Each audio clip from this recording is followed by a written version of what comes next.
Hello တူဂျာမန်ဟက်ကနေပြီးတော့ကြိုဆိုလိုက်ပါတယ်ဒီနေ့ကတော့ဗီဒီယိုအပိုင်းနံပါတ်၄ပါဒီနေ့ပြောမှာကတော့ဂျာမန် personal pronoun အနေနဲ့ပေါ့နော်ပြီးတော့ verb conjugation လေးအကြောင်းပြောပါမယ်ပထမဆုံးမြန်မာလိုဆိုလို့ရှိရင်တော့ငါမင်းတူမအဲ့ဒါငါတို့မင်းတို့သူတို့ခမည်းတော်ဆိုတာကိုဘယ်လိုပြောမလဲပေါ့နော်ပထမဆုံး each အင်္ဂလိပ်လိုဆိုလို့ရှိရင် I မြန်မာလိုဆိုလို့ရှိရင်ငါပေါ့နော်အဲ့တော့ each command of မြန်မာပေါ့နော်I came from မြန်မာဒီမှာအင်္ဂလိပ်လို translate လေးတွေပါထည့်ပေးထားတယ်ပေါ့နော်အဲ့တော့ဒီအဓိကပြောချင်တာ I ကိုဘယ်လိုပြောလဲဆိုလို့ရှိရင် each ပေါ့နော်ဒီဥပမာလေးတွေကဖြည်းဖြည်းချင်းဖတ်သွားပေါ့နော်အဓိကဒါဖတ်လို့ရအောင်သိသွားအောင်လို့အင်္ဂလိပ်လို translate လေးပါထည့်ပေးထားပါတယ်နောက်တစ်ခုကကြတော့ဂျာမန်လို do ပေါ့နော်ဂျာမန်လို do ကကြောင့်အင်္ဂလိပ်လိုက you မှာမှသူက singular informal အဲ့ဆိုလို့ရှိရင်သူကအနည်းကိန်းနဲ့ရင်းနှီးတဲ့သူအချင်းချင်းပြောတယ်ပေါ့နော်အဲ့ဒါမျိုးဆိုလို့ရှိရင်ဒီ you ပေါ့နော်မြန်မာလိုဆိုလို့ရှိရင်မင်းပေါ့နော်မင်းပေါ့နော်မင်းဘယ်ကနေလာလဲ where are you from ပေါ့ဒီမှာဒီ you လေးကိုသူက do အနေနဲ့သုံးတယ်ပေါ့နော် who has comes to ဆိုပြီးတော့နောက်တစ်ခုကကြတော့ပေါ့နော်အင်္ဂလိပ်လိုဆိုလို့ရှိရင် he လို့ပြောပါတယ်ဆိုရင် he ဆိုလို့ရှိရင်မြန်မာလိုအဓိပ္ပာယ်ကသူပေါ့နော် he is a student ပေါ့နော်သူကကျောင်းသားတစ်ယောက်ဖြစ်တယ်ဒီ he လေးကိုဘယ်လိုပြောလဲဆိုလို့ရှိရင်ပေါ့နော်ဒီမှာဆိုပြီးတော့ပြောပါတယ်နောက်တစ်ခုကကြတော့ဂျာမန်လို Z ပေါ့နော် Z ဒီ Z လေးရမှတ်ထားပါမယ် Z အသေးပါအင်္ဂလိပ်လိုဆိုလို့ရှိရင် she မြန်မာလိုဆိုလို့ရှိရင်သူမပေါ့နော် she what he ပေါ့သူမဒီမှာအလုပ်လုပ်တယ်ဆိုလို့ရှိရင်ဒီ she လေးကိုဘယ်လိုပြောလဲဆိုလို့ရှိရင် Z ပေါ့နော်ဒီမှာဆိုတော့စာကြောင်းအစမှုလို့ဒီ capital Z လေးနဲ့ရေးတယ်ပေါ့နော်တကယ်တမ်းသူ့ Z ကိုမှတ်ထားရမှာက small z ပေါ့နော်နောက်တစ်ခုကကြတော့ s ပေါ့နော်အင်္ဂလိပ်လိုဆိုလို့ရှိရင် it ပေါ့မြန်မာလိုဆိုလို့ရှိရင်ဒါအဲ့ဒါပေါ့နော်နောက်တစ်ခုကit is cool ပေါ့နော် it is cool ပေါ့ဒီ is လေးကိုပြောချင်လို့ရှိရင် s လေးနဲ့ပြောပါတယ်ပေါ့နော်နောက်တစ်ခုကကြတော့ be ရပေါ့နော် be ရဆိုအင်္ဂလိပ်လိုရှိလို့အင်္ဂလိပ်လိုက we မြန်မာလိုကငါတို့ပေါ့နော်အဲ့တော့ we learn ကြမယ်ဆိုပြီးတော့ပြောတယ် we learn ဆိုလို့ဒီ we လေးကို be ရနဲ့ပြောတယ်ပေါ့နော်နောက်တစ်ခုကကြတော့ ear ဆိုလို့ရှိရင်လည်း you ပဲပေါ့နော်ဒီ you လေးကကြတော့ plural အနေနဲ့သုံးတယ်သူလည်း informal ပဲရင်းနှီးတဲ့သူချင်းချင်းစကားပြောတယ်အဲ့တော့သူကအများကြီးဖြစ်သွားတဲ့အတွက်ကြောင့်မလို့မင်းတို့ဆိုပြီးဖြစ်သွားတယ်ပေါ့နော်ဒီမှာဒီသူလေးကကြတော့မင်းပဲဒီ ear လေးကကြတော့မင်းတို့ပေါ့နော်မင်းတို့ဖြစ်သွားတယ်အများကြီးနဲ့ informal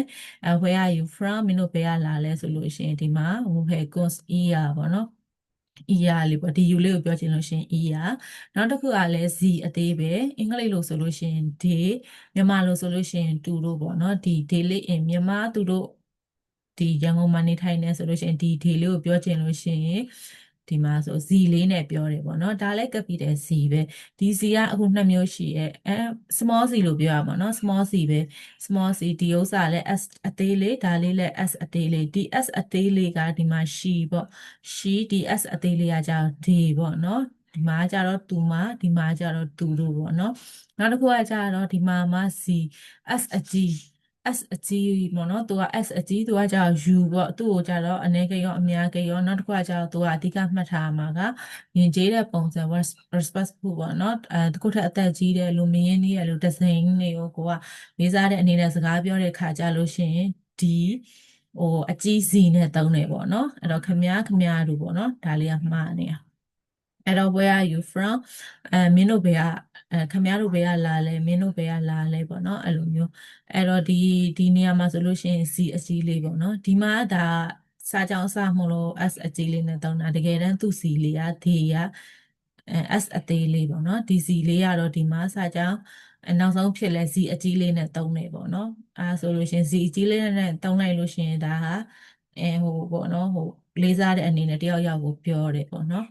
အဲ့လိုမျိုးသိရမယ်ပေါ့အဓိကကတော့ဒီမှာအရင်ဆုံးဒီမှာပြောချင်တာကဒီ personal pronoun တွေကဘာတွေလဲဆိုတာပြောချင်တာပေါ့နော်အဲ့တော့ဂျာမန်လို ich အင်္ဂလိပ်လို I ပေါ့နော်ဒါသိရမယ်ဒါကြည့်ရမယ်do ဆိုလို့ရှိရင် you နော် S ဆိုလို့ရှိရင် he C အသေးလေးဆိုရင် she S ဆိုလို့ရှိရင် is BR ဆိုလို့ရှိရင် we ER ဆိုလို့ရှိရင် you plural အများပေါ့နော် Z S အသေးလေးဆိုလို့ရှိရင် they S အကြီးလို့အကြီးပေါ့နော် S အကြီးနဲ့ရေးတယ်ဆိုလို့ရှိရင် you ပြီးလို့ရှိရင် respectful ပေါ့နော်နေစားတဲ့အနေနဲ့စကားပြောတဲ့ပုံစံမျိုးပေါ့ကိုယ်အထက်လူကြီးကိုကိုယ့်ရဲ့အသက်ကြီးရဲ့လူကိုပေါ့နော် အဲ့တော့ဒါလေးကကြည့်ရပါမယ်ဒါလေးသိရပါမယ်ဒီဟာလေးတွေကတော့ဒါဘယ်လိုပြောလဲ example ထည့်ပေးထားတာပါဂျာမန်လိုရဲ့အင်္ဂလိပ်လိုရဲ့အဲ့လားလေးကိုတေချာအေးစစ်စစ်ဖတ်ကြည့်လို့ရပါတယ်ပေါ့နော်အဓိကဒီနေရာလေးအရင်သိအောင်လောက်ပဲအောက်မှာ verb conjugation အကြောင်းလေးဆက်ပြောပါမယ်ဒီမှာဆိုလို့ရှိရင် verb conjugation ပေါ့နော်ဇာယင်ပေါ့နော်ဇာယင်ဆိုတာဖြစ်တည်ပေါ့နော်ဖြစ်တည်အဲ့ဆိုလို့ရှိရင်ဒီဟာတွေပေါ့နော်ကိုယ့်ရဲ့ဒီကတ္တာတွေကိုကြည့်ပြီးတော့ဒီဘတ်တွေဘယ်လိုပြောင်းလဲသွားလဲကိရိယာတွေဘယ်လိုဟိုဖြစ်သွားလဲပေါ့နော်အဲ့တော့ဒီမှာဆိုလို့ရှိရင် is ဆိုလို့ရှိရင်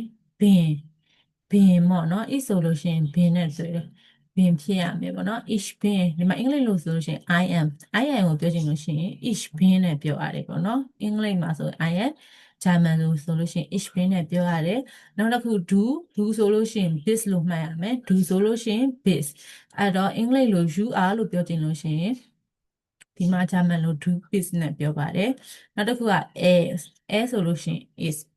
အဲ့တော့အင်္ဂလိပ်လို he is လို့ပြောချင်လို့ရှိရင်ဒီမှာ is လို့သုံးပါတယ်နောက်တစ်ခုကကြတော့ z အသေးလေးသူမပေါ့နော်သူမအဲ့ဆိုလဲ z is ပဲအဲ့တော့အင်္ဂလိပ်လို she is လို့ပြောချင်လို့ရှိရင်ဂျာမန်လိုဆိုလို့ရှိရင်လဲ z is လို့ပြောပါတယ်နောက်တစ်ခုကကြတော့ဒီမှာ as is နော် as is အင်္ဂလိပ်လို it is လို့ပြောချင်လို့ရှိရင်လဲဂျာမန်လို as is လို့ပြောပါတယ်အဲ့တော့ဒီအဖွဲ့ကဒီမှာ SES သုံးခုစလုံးက A is C is S is ဆိုပြီးတော့သူတို့သုံးခုသူတို့မှတ်လို့ရပါတယ်နောက်တစ်ခုကကြတော့ B ကြတော့ zin ပေါ့နော် B ဇင်B ဇင်အင်္ဂလိပ်လို B ဆိုလို့ရှိရင်ဒီမှာ B ဇင်ပေါ့နော်နောက်တစ်ခုကကြတော့ ear ဆိုလို့ရှိရင်ဇိုင်းဖြစ်သွားပါတယ်ပေါ့နော်အင်္ဂလိပ်လို you လို့ပြောချင်လို့ရှိရင် you ပေါ့နော်ဒါ all ဆိုတာပို့ပြီး emphasize အနေနဲ့အဓိပ္ပာယ်ပြန်ထည့်ထားတကယ် you ပေါ့နော် you လို့ပြောချင်လို့ရှိရင် ear ဇိုင်းလို့ပြောပါတယ်ပေါ့နော်နောက်တစ်ခုကကြတော့ဟိုပါနော် z ဇင် s အသေးလေးကိုပေါ့နော် s အသေးလေးကိုပြောချင်လဲ z ဇင်အဲ့ဆိုလို့ရှိရင်အင်္ဂလိပ်လို day လို့ပြောချင်လို့ရှိရင်အင်္ဂလိပ်လို day လို့ပြောချင်လို့ရှိရင်ဂျာမန်လိုက z ဇင်ပေါ့နော် z ဇင်ဒါဟိုပေါ့နော် s အသေးလေးအရှိစာကြောင်းအရှိမှရေးတဲ့အတွက်ကြောင့်မို့လို့ s အကြီးနဲ့ဖြစ်နေတယ်ပေါ့နော်နောက်တစ်ခုကဒါမှ s အကြီးပေါ့နော်အင်္ဂလိပ်လို you are လို့ပြောချင်လို့ရှိရင်လို့ပြောချင်လို့ရှိရင်ဒီမှာလဲ z ဇင်ပေါ့နော်အဲ့တော့ဒီမှာဆိုလို့ရှိရင်ဒါတဲ့အများကိန်းနေအဲ့ဆိုလို့ရှိရင် b ဇင်ပေါ့နော်ဒီ တစ်ခုတည်း site ဖြစ်သွားတယ်နော်ဒီ s အသေးလေးလဲဇင်ဒီ s အကြီးလဲဇင်ဒီမှာဆိုကျမတို့ကဒီ s အသေးလေးကဒီမှာနှစ်ခုပေါ့နော်နှစ်ခုပေါ့တကယ်လို့ကျမတို့က z is လို့ပြောလိုက်လို့ရှင်သိကြရဲ့ဒါ she is လို့ပြောလိုက်တာဂျာမန်မှာ she is ပေါ့နော်ဒါမှမဟုတ်ဒီ s အသေးလေးကိုမှ z ဇင်လို့ပြောလိုက်တယ်ဆိုရင်သိကြပြီဒါသူဘာပြောလဲဆိုရင် they are လို့ပြောလို့ရတယ်နော် s အသေးလေးကိုမှဇင်နဲ့တွဲလိုက်တယ်ဆိုလို့ရှိရင် they are s အသေးလေးကိုမှ is နဲ့တွဲလိုက်တယ်ဆိုလို့ရှိရင်အလား she is လို့ဆိုလိုတာမှန်းသိသွားပြီပေါ့နော်အဲ့တော့ဒီဟာရေးကြည့်ရမယ် pre pronoun နဲ့ဒီ conjugation ပေါ့နော် ich bin du bist er is sie is es is ဒီ ses ကတည်းကနောက်တစ်ခါကျတော့ be ဇင်ကြတော့မှဇိုင်းတစ်ခုတည်းပေါ့နော်ပို့ပြီးတော့ထူးခြားအဆိုင်ပေါ့နော်ဒါကြတော့မှဒီစီအသေးလေးလဲဇီဇင် s အသေးလေးလဲ s အကြီးလေးလဲဇီဇင်ပေါ့နော်အဲ့တော့ဒီ pronoun နဲ့ဒီ conjugation လောက်တာလေးကြည့်ရမှာပါနောက်တစ်ခုကကြတော့ have ပဲပေါ့နော်ရှိဒီပေါ့ဘတ် have ပဲအဲ့တော့ have ပဲပေါ့နော်ဂျာမန်ရဲ့မူလဘတ်တွေအကုန်လုံး an နဲ့ပဲစုံတာပါ an ပေါ့နော် an ကိုမှသူတို့ကဒီအရှိရဒီ pronoun တွေနဲ့တွဲပြီးပြောင်းလဲသွားပုံလေးပေါ့နော်ဘယ်လိုရေးရလဲဆိုလို့ရှိရင်ဒီမှာဆိုလို့ရှိရင်သူက an ပေါ့နော် an ဆိုလို့ရှိရင်ဟာပဲဆိုတော့ဒီမူလဘတ်ကြီးကမှ each နဲ့တွဲမယ်ဆိုလို့ရှိရင်ဒီမှာ and တစ်လုံးကိုဖြုတ်လိုက်တယ်and တစ်လုံးကိုဖြုတ်ပြီးရေးတယ်အဲ့တော့မူလဘတ်ကြီးကမှ and တစ်လုံးဖြုတ်တယ်ဆိုလို့ရှိရင်ဒီမှာဟာပဲပေါ့နော် have and တစ်လုံးဖြုတ်လိုက်တယ် each have အင်္ဂလိပ်လိုဆိုလို့ရှိရင် I have ဒီမှာဆိုလို့ရှိရင် each have လို့ပြောတယ်ပေါ့နော်နောက်တစ်ခု do ပေါ့နော် do ကကြတော့ဒီမှာ has နဲ့တုံးတယ်ဒီမှာဆိုလို့ရှိရင်သူ့ရဲ့မူလဘတ်ကိုမှသူက an ဖြုတ်တာနော် an ပဲဖြုတ်တာဒီမှာချွင်းချက်အနေနဲ့ b လေးပါသွားတယ်အဲ့တော့ b လေးပါဖြုတ်ပြီးတော့ s တွေထည့်လိုက်တယ် do has ဆိုပြီးတော့ဖြစ်သွားတယ် do has တကယ်တမ်းဆိုဒါနောက်ထပ်ဘယ်စာလုံးပဲလာတော့ s တွေပဲဖြုတ်တာနော်ချွင်းချက်အနေနဲ့အခုကတော့ b လေးပါသွားတယ်အဲ့တော့ do has ပေါ့နော်အဲ့တော့အင်္ဂလိပ်လို you has ဆိုလို့ရှိရင်ဂျာမန်လို do has ပေါ့နော် နောက်တစ်ခုကကြတော့ a has ပေါ့နော် a has အဲ့ဒါဆိုလဲသူကဒီမှာ ban လေးကိုဖြုတ်တယ်သူကကြတော့မှအဲ့ဒီ ban လေးကိုဖြုတ်တယ်ဖြုတ်ပြီးတော့ထည့်လိုက်တယ်ထည့်လိုက်တယ်ပေါ့နော်အဲ့တော့ a has ဆိုပြီးဖြစ်သွားတယ်အင်္ဂလိပ်လို he has ဆိုလို့ရှိရင်ဂျာမန်လို a has ဆိုပြီးဖြစ်သွားတယ်ဒီလဲအတူတူပဲZ လဲအတူတူပဲဒီမှာ ban ကိုဖြုတ်ထည့်လိုက်တယ်အဲ့ဆိုလို့ရှိရင် Z has ပေါ့နော်အင်္ဂလိပ်လို she has ဆိုလို့ရှိရင်ဒီမှာ Z has နဲ့ပြောရတယ်ပေါ့နော်နောက်တစ်ခုက s လဲအတူတူပဲ ban ကိုဖြုတ်ထည့်လိုက်တယ်အဲ့တော့ s has ပေါ့နော်အင်္ဂလိပ်လို it has ဆိုလို့ရှိရင်ဂျာမန်လို s has ပေါ့နော် s has ဖြစ်သွားတယ်အဲ့တော့ဒီသုံးခု s has က s has ကတွဲမှတ်လို့ရတယ်ပေါ့နော်သူတို့ကအတူတူပဲနောက်တစ်ခု BR ဆိုလို့ရှိရင်သူကအများပဲအဲ့တော့သူ့ရဲ့မူလအတိုင်းပဲဟာပဲပေါ့နော်မပြောင်းလဲဘူးမူလဘတ်အတိုင်းပဲအဲ့တော့အင်္ဂလိပ်လို we are ပေါ့နော်အင်္ဂလိပ်ဆိုလို့ရှိရင်ဂျာမန်လိုက we are ဟာပဲပေါ့နော်ဒီမှာအင်္ဂလိပ်လိုဆိုလို့ရှိရင်သွား we had လို့သွားဘာသာပြန်လို့မရပါဘူးနော်ပိုပြီးနဲ့ trail ဖြစ်အောင်ဆိုလို့ရှိရင် we are လို့ဆိုပြီးတော့ဒါဘာသာပြန်လိုက်တာနော်မှားနေတာမဟုတ်ဘူးနောက်တစ်ခုကကြတော့ ear ပေါ့နော် ear ဆိုလို့ရှိရင်လဲ an ကိုဖြုတ်ထေကိုထည့် an ကိုဖြုတ်ထေကိုထည့်လိုက်တယ်ပေါ့နော် an ကိုဖြုတ်ထေကိုထည့်လိုက်တယ်အဲ့တော့ဒီမှာထည့် an ကိုဖြုတ်ထေထည့်လိုက်တော့ be has ဆိုပြီးဖြစ်သွားတယ်ပေါ့နော်အင်္ဂလိပ်လို you have ပေါ့နော်ဒီ all လေးက FI site အနေနဲ့အဲ့လိုမျိုးထည့်ရတာ you have ပေါ့နော် you have ကိုပြောစင်လို့ရှိရင်ဒီမှာဂျာမန်လို့ရှိရင် ear have ပေါ့နော် ear have နောက်တစ်ခုကကြတော့ z have ပေါ့နော်ဒါလည်းမူလဘတ်ကိုမဖြုတ်ရဘူးဒီတိုင်းပဲ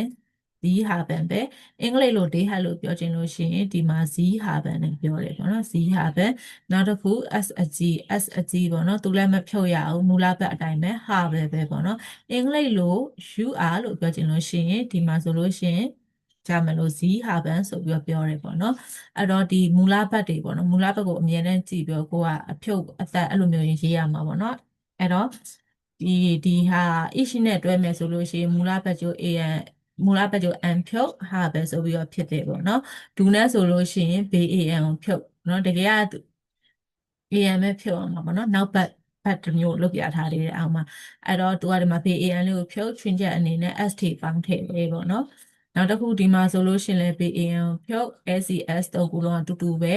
ပေါင်းထည့်လိုက်တယ်ပေါ့နော်မူလဘတ်ကိုမှနောက်တစ်ခု BR ကြတော့ဖြုတ်စရာမလိုမူလဘတ်အတိုင်းပဲနောက် ER ကကြတော့ဒီမှာဆိုလို့ရှိရင် AN ကိုဖြုတ်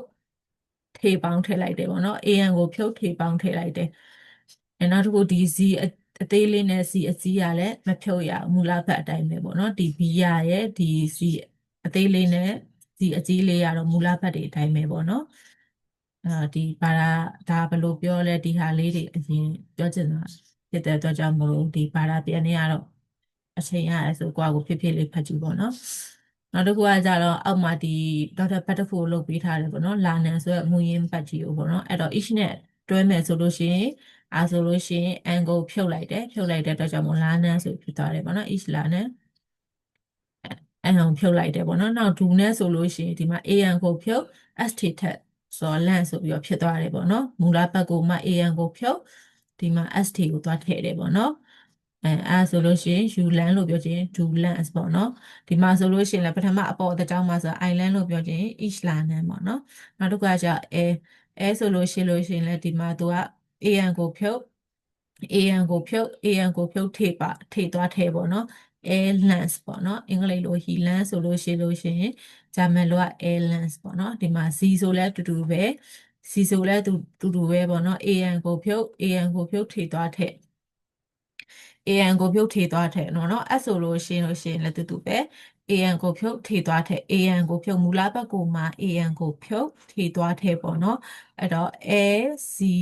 s ဒီသုံးခုကအတူတူပဲမူလဘတ်ကို an ကိုဖြုတ်ထေသွားထဲတယ်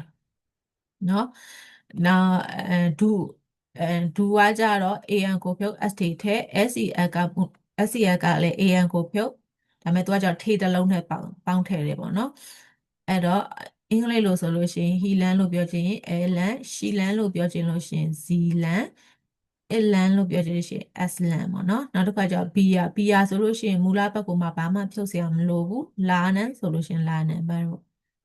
ပေါ့နော်အဲ့တော့ br လာနန် we land အင်္ဂလိပ်လို we land လို့ပြောချင်လို့ရှိရင် br လာနန်ပေါ့နော်နောက်တစ်ခါကျတော့ er ပေါ့နော် er ဆိုလို့ရှိရင်လည်းသူက an ကိုဖြုတ်ပြီးတော့